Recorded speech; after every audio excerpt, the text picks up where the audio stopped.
everybody, it's Stacy Barnett, and welcome to my workshop, How to Handle a Rocket Ship, the High Arousal or High Drive Dog and Nose Work.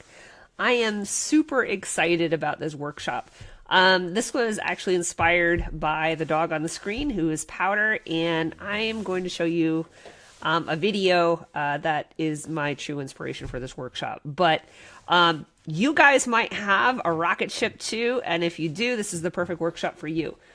So what we're going to cover today is we're going to get into arousal versus drive and other important components.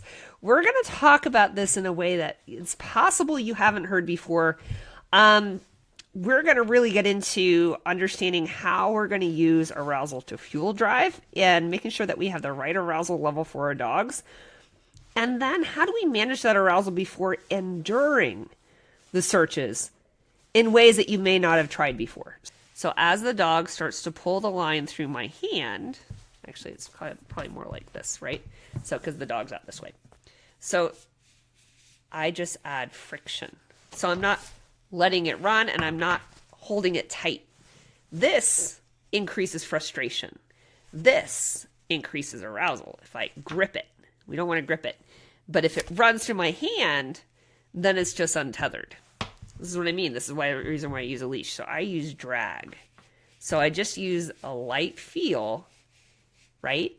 So that it just slows things down without gripping. So for your dogs that the arousal is higher than their drive level, which is actually very common, you need to keep that arousal lower than you might think. Short training sessions. The longer your training sessions go with these dogs, the more frustration, the more excitement's going to build, the higher the arousal. It's going to be hard to maintain that.